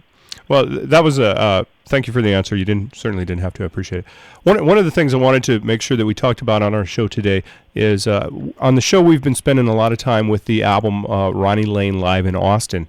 Yes, isn't that great? Oh, it's a fabulous record. Just blew my mind. Yeah. And there's a guy here in Austin, Kent Benjamin, worked long and hard and has been a champion of Ronnie's. Not alone, but he's worked very hard to put this together. It's not just him, but he's been the central one, and he's never put a record out before. And I saw him a couple of nights ago, and it's just the best thing. The great thrill too was that Rolling Stone, David Frick from Rolling Stone, gave it a 4-star review, wow. Which I think is kind of funny because they did it on purpose, but some of the editors at Rolling Stone put Rod Stewart's new album on the same page, got a 3-star. Now, I'm not going to be bitchy, but I think that's funny. I think that's lovely. Yeah. God bless Ronnie. He deserves to be listened to. You know, he's had the smallest audience in the world, and he's written such beautiful songs. And here's a slice of his life while he was here in Austin, you know. Mm-hmm. So I think it's a great thing. The two bits where you're on the phone with him, and I think one of them you're talking about "You're So Rude," which you guys co-wrote for the Faces. Yeah. And actually, we kind of co-wrote it absolutely separately because I had all the music, and he came over to the house one night, and I had a harmonium, a pump organ, made in Boston. It was a beautiful thing, carved wood and everything. And I had it in the hallway of the house. It was too big to get into the actual main part of the house or my studio. And I'd noodle on it, and I had this bang, bang, bang. Anyway, I got this tune for what became You're So Rude. And he came over one night, and he said, "Oh, that's great." And he sat down, and he wrote the lyrics out to You're So Rude, pretty much. 20 minutes, it's done. It's a true story. It was about his first girlfriend, Jill. Oh, okay. And they got caught out. And he said, "I'll wet my socks, pretend we just got caught in the rain." He's got nothing else on. Anyway, but that's, God bless Ronnie. He could write a song in 5 minutes. Yeah. Great songs. Well, I want to thank you for spending your time with us this morning. And you're very welcome. It's nice to talk to you, Rick. We'll hopefully we'll meet up in Omaha or Lincoln. I hope so. One of these days. I just want to say on behalf of serious music fans, we really appreciate what you've accomplished in your career, and it's brought hours of enjoyment. Well, thank you. You got to check out my new album when I'm starting recording it. I started today. I'm actually cutting it here at the house, and it'll probably be out in about a year. Okay. Keep your ears peeled now. Now you've got as a parting note here, you've got a website which people that are interested in more information can go to. Oh, that's yes. It's called Max Pages, all one word, MACSPAGES, maxpages.com. Come and say hello, and you'll find out all the latest on the Small Faces releases, my release. Buy a T-shirt, you can say hello, you email me, you can say something silly. It's okay with me. Cool. Well, thank you very much for your time. God bless you. Cheers, Rick. All right, sir. All the best. All right, bye-bye.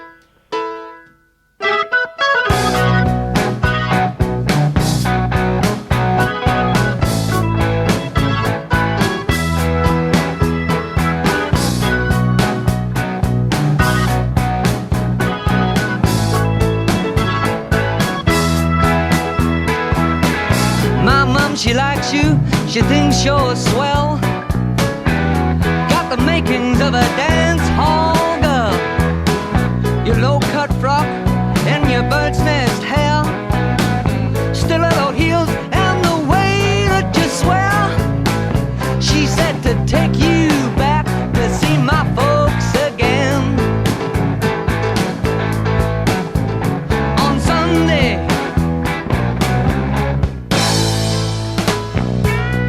it looks as though there's nobody in. They've all gone out to see my Auntie Reenie. Don't you worry, you just come right in. I'm sure we'll pass the time till they come home. Well, let me take your coat, kick off your shoes, warm your toes. Try the sofa.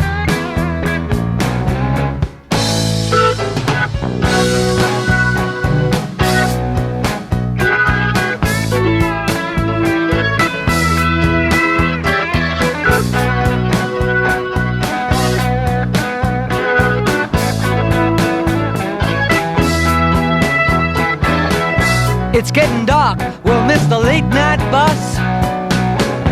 It's only 8, well I'm not taking any chances. What's that noise? Why'd they come back so soon? Straighten your dress, you're really looking a mess. I'll wet my socks, pretend we just got caught in the rain.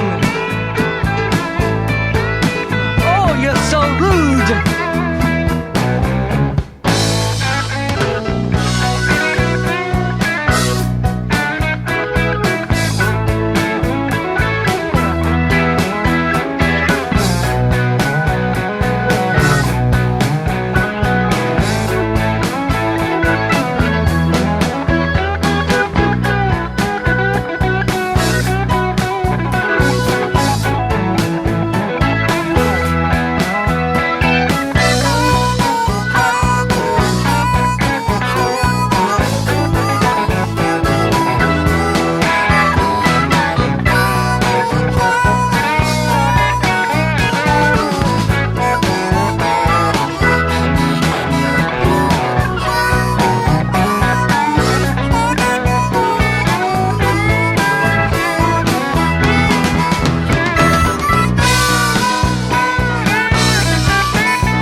with me this morning is Ian McLagan, who is well known for not only having been in the Small Faces and the Faces, but also playing with bands like the Rolling Stones, Bob Dylan, Billy Bragg, Bonnie Raitt. The list goes on and on.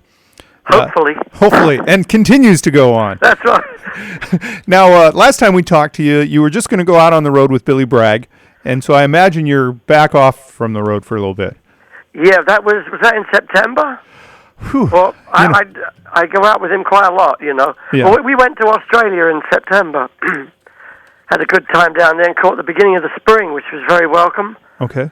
I would imagine he's now he's a very most people listening to the show may not be familiar with Billy here in the Midwest, but he's a highly political singer-songwriter, kind of like Woody Guthrie would have been, or Pete Seeger. He's political. He has a social conscience, let's say. Okay. And he sings about socialism and all these things, but actually his best songs are his love songs.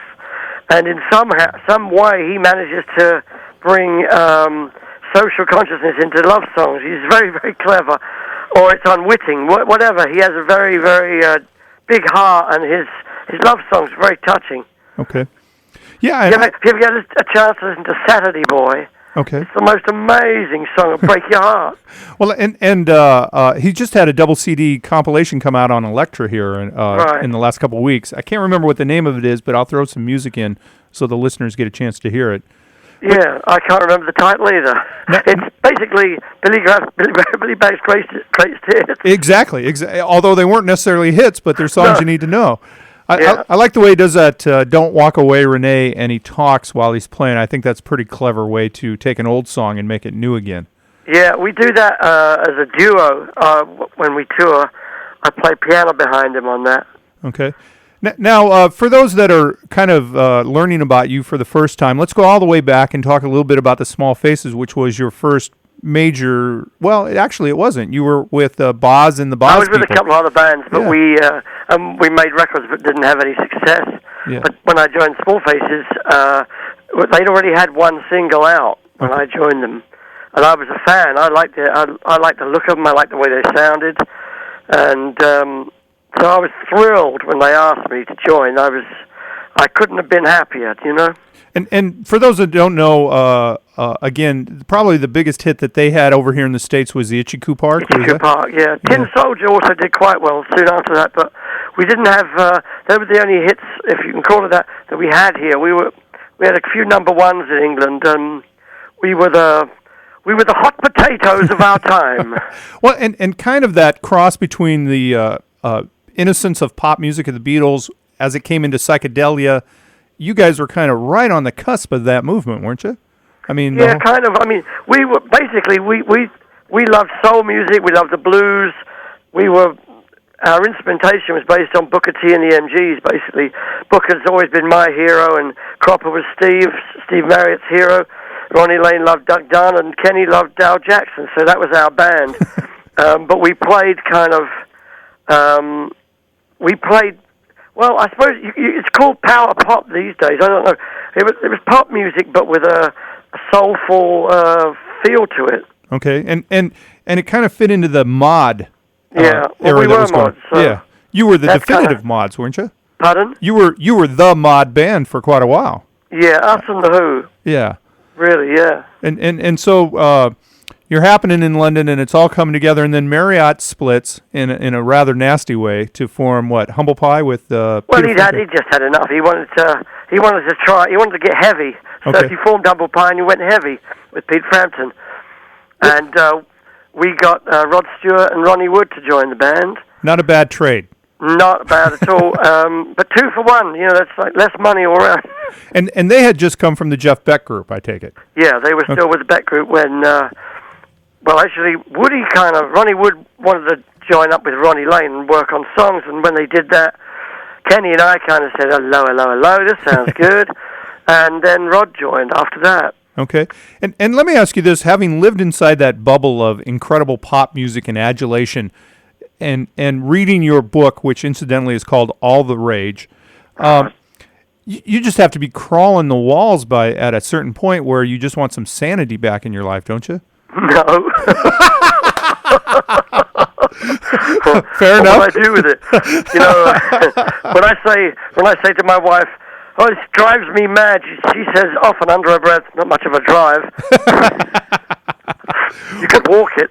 Well, when you read about artists, and that's how most of us get to know people like you, is through the books that you write and things, it seems like there's a degree of insanity, and at some point there's like an epiphany where you decide, you know what, I don't want to be that famous guy anymore. I want to be who I am.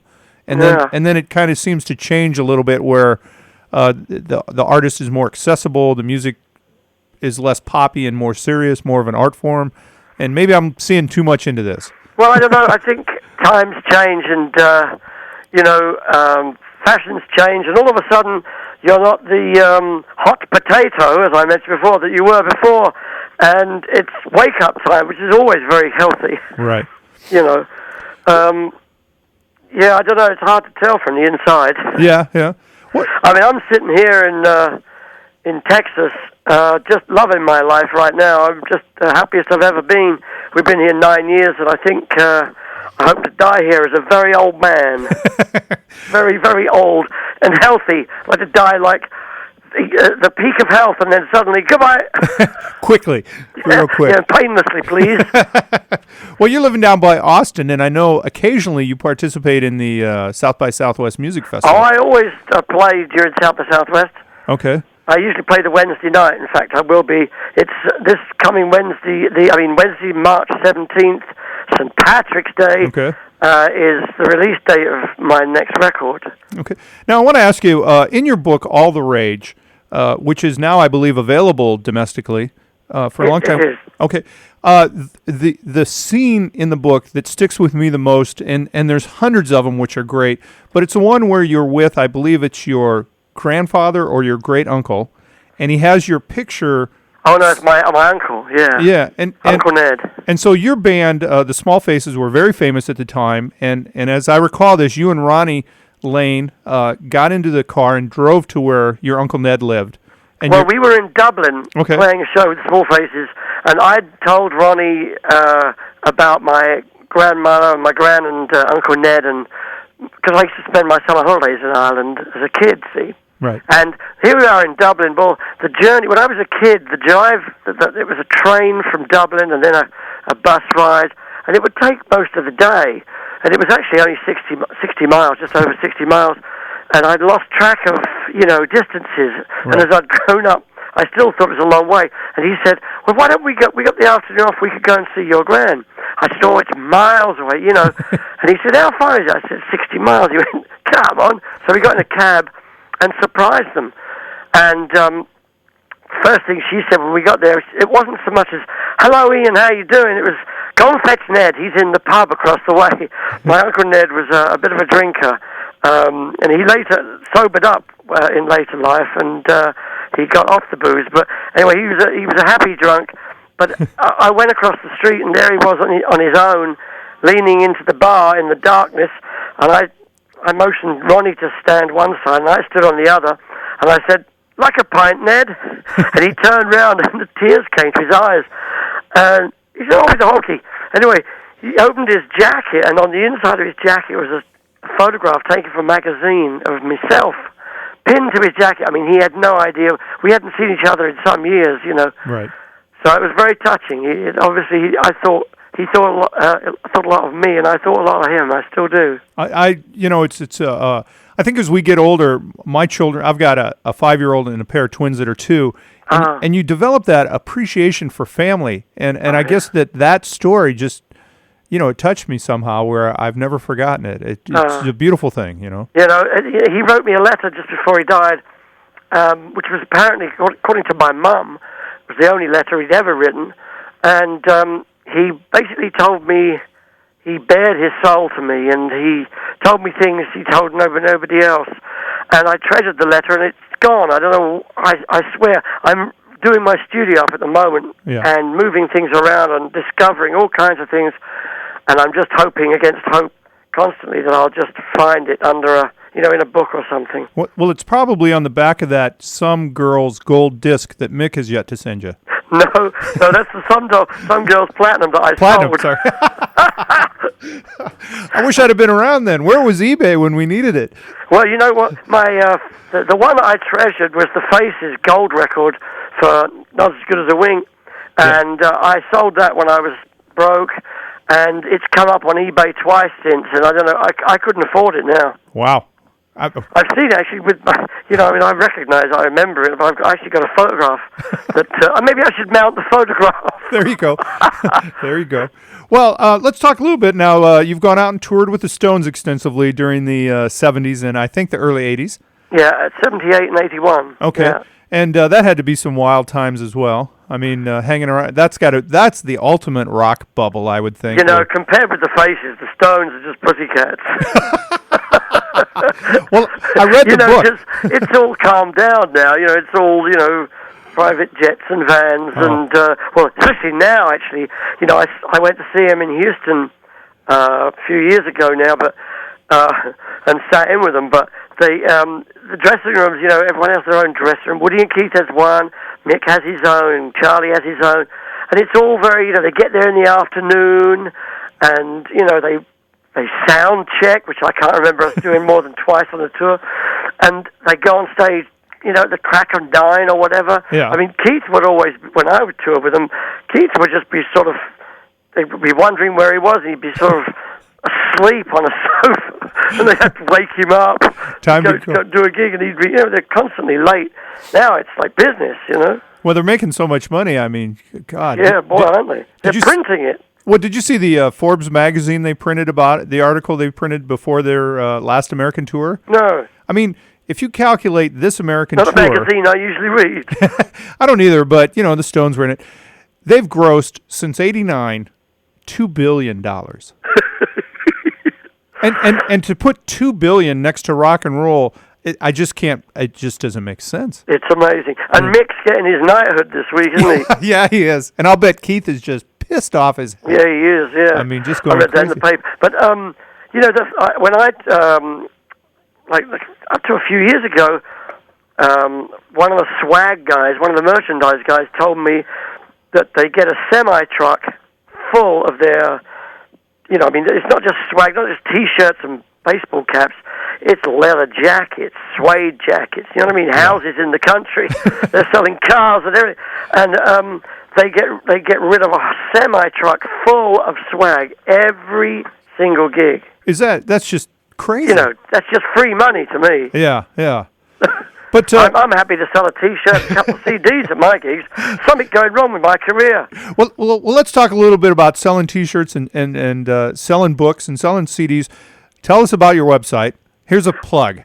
Oh, yeah, you got to pop in and say hello to my diagonal and alphabetical website. It's called maxpages.com, MACSPAGES.com, and there's shortly to become an official, this is my site, there's going to be an official ianmclagan.com within the next month. Fantastic. And so that I won't have to answer the same questions. No, the Faces aren't going to reform.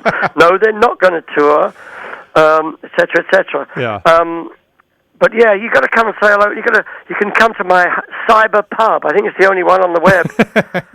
It's alphabetically speaking, it's the L page. It's L for Laughing Dogs, which is the bar in my house. Okay, and you on your email group, which is how we got back in touch. There's a new Small Faces compilation CD coming out in February. No, that's there's a Small Faces compilation out. At the moment, it came out in June. Okay. We've got a silver disc from England. It's only out in England, but I sell them on the site. But there's a Faces box set, which I've been working on for the last 2 years, that comes out in May now. Fantastic. May next year, called 5 Guys Walk Into a Bar, ... Okay. and we all know where that headed if you've read the book. We know when you 5 guys walked into the bar, the bartender was soon wealthy and there was no alcohol left in the place. But you're going to, so the consumer could go there, throw down a credit card, you'd sign the CD, and they'd be happy campers. Yeah, a book, CD, a DVD of the bump band in Germany, T-shirts, you name it. And for good customers, I throw in a photograph so they can throw darts at it. Darts not included, no batteries. Yeah, it's more of a sideline for me. The website. It's a lot of fun. I get a lot of emails from people all around the world who just can finally get in touch with one of the faces. You know what I mean? It's not easy to get in touch with Rod or Woody or Kenny, and impossible to get in touch with Ronnie unless you have a seance. But God bless him. But they can get in touch with me, and eventually I will answer my emails. I'm very much behind. I got 4,000 in my in-trade. My God! You want a job? In a heartbeat. Well, I got to say this is technology is amazing because Bill Wyman, bass player for the Stones, also has a website, and he's obviously not as personable on his side as you are, but. Well, you have to. If you want a picture, you got to buy. Exactly. Buy everything on his site. And you have to join to read his diaries, which I thought, come on, Bill. Yeah, I've read the diaries. Save your money. No, I was going to say, I bet you. He's a lovely bloke, Bill. Yeah. His diaries are a little boring. It's like woke up, had breakfast, read the paper. I don't keep a diary. Never have. I mean, I have a diary for gigs and information, but yeah. I didn't have any diaries to refer to for my for reminiscences. Yeah. Because it was so easy for me because I was remembering funny stories. Well, I'm talking about the book now, All the Rage, of course. Yes, and you seem, I would imagine, because you have a very, I want to say, gregarious, outgoing, easy to get along with personality. And I've met Ron Wood a couple times. He's the king of that. Oh my God! And to have you two guys in a band together, and then Ron Wood or Rod Stewart leaning over your shoulders, it just had to be 5 lads out for a good time all the time. That's it. 5 guys walk into a bar. I mean, it really. We started having good times, and when we didn't have any good times, the band broke up basically. Yeah. And success and money, nothing screws up friendships like that, I would think. No, that's right. It was nice to be. We did earn a big chunk of money, and hopefully, when this album comes out, people will be able to hear the faces again, right? And hear Rod singing like he really means it. Yeah. Well, I've got some. I found a cassette of our rehearsals when Rod first joined the band, and when he really wanted to be in the band, and boy, was he singing from his heart, from his soul. And even he's been amazed by this stuff because he's never heard it since 1969, And I've since found another 5 cassettes of rehearsals. So I think I'll be putting out an album within the next year or so, Faces Rehearsals. Well, and I got to say this about Rod Stewart, one of the best rock and roll voices ever. Oh, yeah. I mean, I'm not too... Marriott, too. Marriott was a great singer. I'm not too keen on what his ballads record, Volume 1, Volume 2, in the Chevrolet commercial era. Let's be frank here. He's already... Listen, these are the biggest selling albums of his career, so it won't hurt to tell the truth. They're absolute rubbish. Yeah, it's amazing. He hasn't got that kind of voice, The songs are so beautiful. It's a great tragedy. But, yeah, I mean, it'd be great for Rod to get back to the way he was, but, it ain't going to happen, baby. He's gone straight to Vegas. Now, you suppose he'll be building playing in, what is it? The gal from Canada that just built the big theater. Celine Dijon? Celine Dijon. Suppose Rod's going to do that next, or? I'm kidding. It wouldn't surprise me. God. Wouldn't surprise me. And so that begs the question, how much money is enough? Apparently not enough, I don't know. I could do with more money. I'd like to buy more equipment, more microphones. Well, you got Rod to send you the keyboard back, though, right? Did he ever do that? He did. Yeah, I had to pay for shipping. Well, let's not say Rod's a cheap swine. No, he's a lovely bloke, but he's very tight with his money. Well, he's Scottish, for goodness sakes. What are we thinking here? That's right. That's what their reputation. Well, let's do this because we only have time for a little bit more.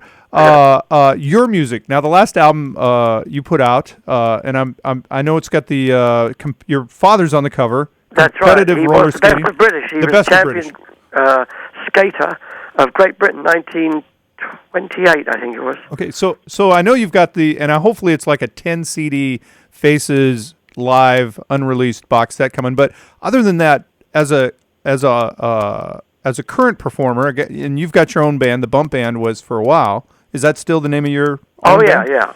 I've had the Bump Band now 20 years. Okay. My next record is called Rise and Shine. Okay. comes out March 17th, and it's coming out internationally. We're with a label that loves me, Gaff Music.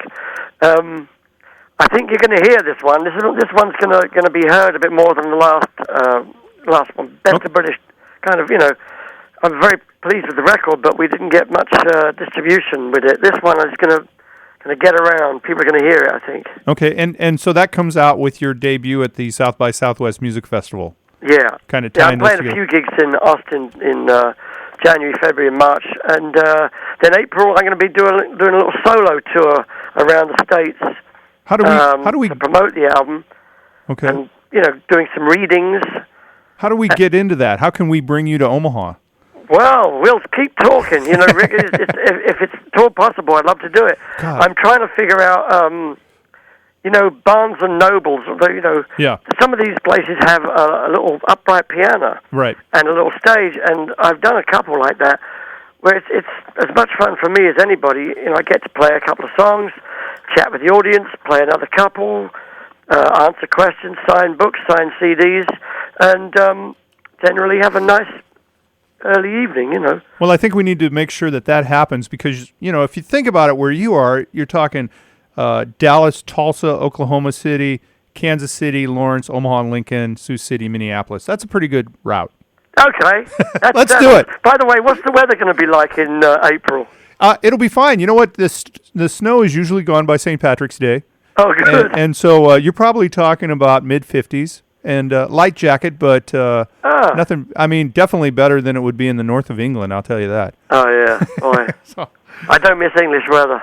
I got to say this. I lived in Newcastle for 2 years, and I'd move back tomorrow if I could make a living doing it. I loved it. I thought Newcastle was it's actually, the best. Newcastle has become very kind of trendy these days, too, and Glasgow, Wow. which were quite depressed during the 60s and 70s, but they've really come back up. Right. It's a very nice-looking town, Newcastle, now. It's surprising. Well, I saw the Who in Glasgow in '76, and even at that time, it was not. It was like a rough Detroit. Oh, yeah. I mean, I've always, when I first went to Detroit, I thought it looked a lot like Glasgow. Yeah, but it's completely changed. It's the cafe scene now. It's like cafe society. Wow. It's really trendy, Glasgow. It's really odd. It's beautiful. So, of course, the poor people, like there was one area called the Gorbals in Glasgow, which was a slum. That's gone. All they've done is they've just moved the slum further out. It's called the suburbs now. Okay. You know what I mean? Absolutely. There's just as many poor people there, but there's, everyone's having a high old time being fashionable, but you look between the cracks and it's all going on. Well, and Glasgow tried to set it up as kind of the IT center for Europe for a while there. They were trying to be the information technology guys. Oh, really? And you would see the ads in the business magazines here in the States about go to Glasgow or get information technology support through Glasgow and oh, wow. and all that. So I think they were running the kids through the education programs and stuff. But we're totally, you're interested and I'm interested, but the listener is not interested in us. They don't care about this. Let's talk about music. Yeah. So you got a new album coming out. It's going to call Rise and Shine on March 17th. And then a couple months later, we're going to get this multi-disc Faces box set. Yeah, four discs. All right. And it's going to be unreleased and live stuff? There's going to be about between 15 and 20 tracks of stuff from albums. Okay. But that's about a fifth of the total. No, not a fifth, but it's like 70-odd tracks, most of which have never been heard. Some could never have been heard because I've had them in my own possession for all these years. Some are from the radio shows we did in England. Some are from bootlegs because some of these people have managed to capture some performances here and there that no one's no one could have heard, and they've bootlegged us all these years. Now we're bootlegging them, which is the way it should be. Sue us, Well, let me ask you. And but also some live stuff that have never been heard, B-sides and A-sides of all the singles, stuff that wasn't on albums, and rehearsal stuff, and even one charming song performed by Ronnie Lane and myself in a hotel room in New Orleans in 1971. of a version of a song which we later recorded with the Faces, and he later recorded on his own under a different title with different lyrics, but same melody. It's a beautiful song. Now that's not Ooh La La, is it? No. Okay. No. Now on his recently, and I've got two last questions for you. Recently, an album came out which was Ronnie Lane live on KSUT out of Austin, I believe. Yes. And yeah, I'm on it somewhere. Aren't yeah, I? you call in and talk, and you know, you and I have never officially met. I've seen you in concert probably 36 times, and so I feel like I know you, having read the book and talked to you on the phone. But Good. It's such a touching moment when you realize the history that you two guys have and where Ronnie's life, due to his illness of multiple sclerosis, is going. And you call him up and kind of tease him a little bit about it's not Ooh La La, it's the one about the dance hall girl. You're my girl. You're so rude. Yes, and it's one of those moments where you're seeing the love that two best friends have for each other, and you're on the phone, and it's such a touching moment. It's really I haven't special. actually listened to that since shortly after it happened, when he sent me a tape of the conversation. I must give it a listen. He was a lovely guy, Ronnie. He was a very special man. Yeah. And he's in my thoughts constantly. I think he helps me. You know, I got pictures of him around my studio here. And if I'm working on the piano, or playing the piano, I look up. Sometimes I see him, or I see my gran, or I see Ian Stewart, the Stones keyboard player. Yeah. And I say, okay, because they're all long gone now. And I think, okay, I'll do my best for you. You know, I put a bit of them in my music. Now, Bill Wyman, when he was on the show recently, and he told me that he's acting as a consultant to an upcoming book and possible film on Ian Stewart. Oh, yeah. Actually, I knew there was a book. Yeah. I've actually contributed to the book. Okay. But, I didn't know there was going to be a film. That's fantastic. Well, it sounds like it's not, if the book's well received, maybe kind of deal. But, yeah. But let me ask you this one last question, then I got to run. Okay. Here we go get to breakfast. Exactly. And little in joke there. On your DVD for the Faces, I saw the film. I haven't seen the DVD yet, to be honest with you, but Keith comes out at the end. And I want to know if he really that green and gray when he played with you on that show? Because do you remember what I'm talking about? Bootleg, by the way. We're not getting paid for that. You're kidding me. No, that's advertised in Mojo magazine over there, and it's supposed to. They call it the Faces' last concert, which is absolute lie. Okay. It's recorded in England, and our last gigs were in America. Okay. And it was a couple of years before when we did this gig. Keith came out. Yeah, actually, my mum was at that show, and she came backstage afterwards, and she said, she was a little outspoken. She's a bit of a duchess. She walked in the dressing room, and she said, "Ooh, who's that ugly gink in the corner?" I said, "Shut up, he's carrying a knife and a gun." Oh, God. She didn't know who Keith Richards was, you know what I mean? He looks horrible on that. I mean, talk about a walking corpse. He did that night. Oh, my God. My mum said it all. So, Mandy, my stepdaughter, once when she got up in the morning, Keith was at my place, and he said, "Hello, Mandy, how are you?" And she went, "Ah!" He always sends his love to Mandy. He says she's still screaming at my face. Oh, wow. That's great. That's a great story. So how's the family doing? Well? Lovely, yes, okay. Thank you. Actually, my wife's had the flu. We got bad flu down here in Texas. No, that's She's Kim, had it for right? 3 weeks. But I think it's all over now. We hope so. Oh, yeah. It's going through Nebraska right now, pretty hard and heavy, yeah. So it's pretty evil, isn't it? I've been it's lucky. I'm horrible. touching wood, touching piano. So you have Kim and Mandy, and then you have a son also, right? I have a son, Lee. Yeah, he lives in England. Okay, and is he going to pursue music as well, or? He has. He's been in a couple of bands, but he's given that up now. I mean, he's an old man. He's 33 now. Oh, wow. I told him when he was about 22. I said, you started too late. You can't expect to start a career at the age of 20 in the music business. You've got to be doing it when you're 12. Exactly. It seems like it. It's crazy. Yeah. Well, listen, I got to run. Yeah, get that coffee on. Have you had your eggs today? Not yet. All right, all the best. Very nice talking to you, as always. Okay, now hang on a second. Let me...